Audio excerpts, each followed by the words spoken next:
Pada musim panas 2014, Stamford Bridge kedatangan tamu yang bukan tipikal pemain bintang. Ia bukan pemain dengan senyum ramah di konferensi pers, bukan pula sosok yang mengundang pujian karena teknik halus atau permainan elegan. Diego Costa, striker kelahiran Brazil yang memilih Spanyol sebagai tanah perjuangannya, datang ke Chelsea dengan satu misi, mencetak gol dan menakuti lawan.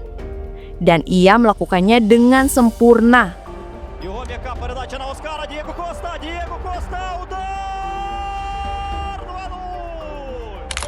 Tapi, seperti banyak cerita besar lainnya, akhir dari saga Diego Costa di Chelsea bukanlah pesta perpisahan, melainkan sebuah pesan singkat yang dingin dari pelatih yang pernah membawanya juara. Awal yang brutal, musim 2014-15. Costa datang dari Atletico Madrid dengan reputasi sebagai predator buas. Dia mencetak 36 gol dalam satu musim dan membawa Atletico ke final Champions League serta menjuarai La Liga. Chelsea tak ragu menebus 32 juta pounds untuk jasanya.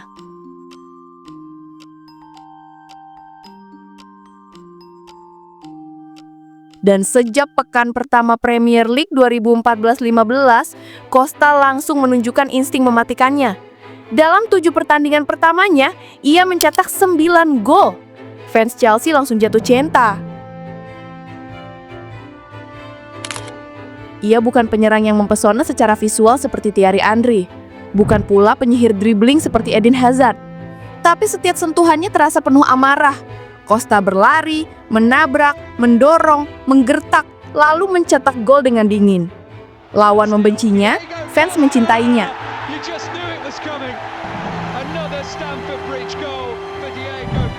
Musim itu, Chelsea asuhan Jose Mourinho melesat. Bersama Hazard, Fabregas, dan Costa di lini depan, The Blues begitu efisien.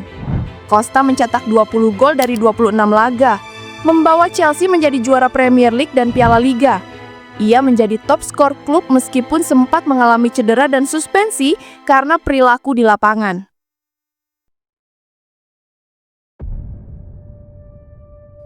Costa bukan hanya mencetak gol, tapi membawa atmosfer berbeda ke tim. Ia menjelma menjadi simbol kekuatan Chelsea, tak ramah, penuh tekanan, dan mematikan. Fans pun akhirnya kembali menemukan sosok pembunuh di kotak penalti sejak era Drogba. Bahkan mungkin Costa lebih buas dari Drogba.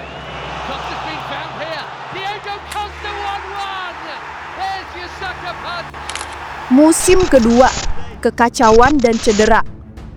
Sayangnya, musim 2015-16 tak jalan sesuai rencana. Chelsea terpuruk, Mourinho dipecat, dan Costa kesulitan menjaga konsistensi. Ia masih menjadi ancaman, tapi terlihat frustasi di banyak momen.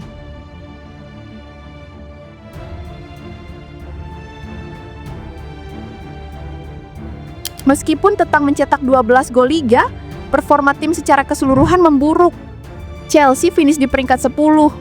Bencana untuk standar klub sebesar itu. Namun badai belum selesai. Yang paling tragis justru datang di musim setelahnya, saat Costa kembali jadi juara.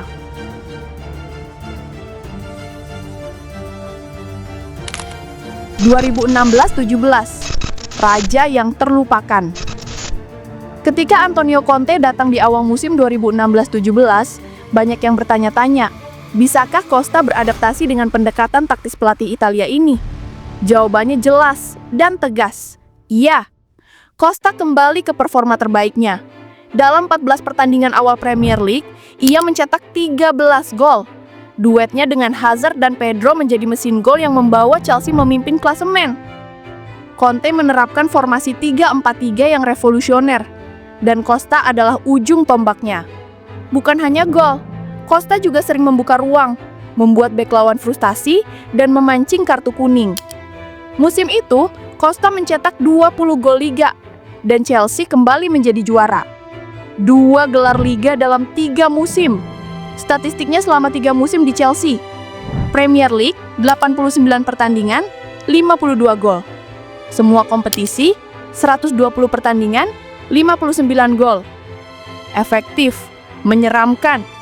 Tapi semua itu tak cukup untuk menyelamatkannya dari sebuah SMS. konflik dengan Conte. Masalah dimulai saat tengah musim 2016-17 ketika Costa dikaitkan dengan tawaran fantastis dari klub Tiongkok. Dia disebut tidak puas dengan kontraknya dan sempat mengalami cedera punggung yang dicurigai sebagai alasan fiktif untuk memaksa pergi. Conte cadangkannya dalam satu laga dan Costa marah. Namun ia kembali bermain dan tetap mencetak gol. Chelsea tetap juara. Tapi hubungan Costa-Conte retak tak bisa diperbaiki. Lalu, momen ikonik pun tiba. Juni 2017, saat Costa sedang berlibur, ia menerima pesan singkat dari Conte. "Hai Diego, semoga kamu baik-baik saja. Terima kasih atas musim yang kita lalui bersama. Semoga sukses tahun depan, tapi kamu tidak masuk dalam rencanaku." Tidak ada panggilan telepon, tidak ada pertemuan tatap muka, hanya SMS. Costa kemudian membeberkan pesan itu ke media. Dunia terkejut. Striker utama yang membawa klub juara dibuang saja. Costa enggan kembali berlatih. Ia mengasingkan diri ke Brazil dan menolak bergabung dengan tim utama. Chelsea pun mendendanya. Akhir yang pahit. Setelah berminggu-minggu drama, Costa akhirnya kembali ke Atletico Madrid pada September 2017. Tapi tak bisa bermain hingga Januari 2018 karena larangan transfer. Selama 6 bulan itu, ia menganggur. Tanpa klub, tanpa pertandingan. Bagi Costa, kepergiannya dari Chelsea bukan hanya soal sepak bola. Itu soal harga diri. Ia merasa dikhianati.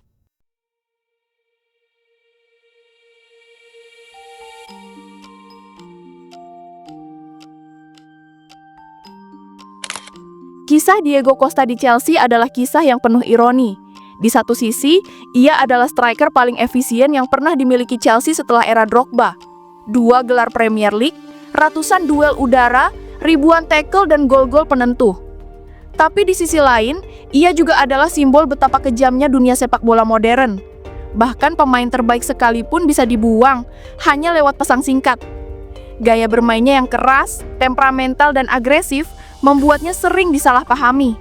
Tapi bagi fans Chelsea, Costa adalah pahlawan. Mereka masih meneriakkan namanya, karena di lapangan, ia selalu memberikan segalanya. Diego Costa tidak akan dikenang sebagai pemain elegan. Ia tidak akan mendapat banyak penghargaan individual. Tapi ia akan selalu dikenang sebagai petarung, penyengat, dan raja tanpa mahkota. Dan kisahnya adalah pelajaran, bahwa dalam sepak bola, bahkan sang raja kuno pun bisa disingkirkan hanya dengan 1 SMS.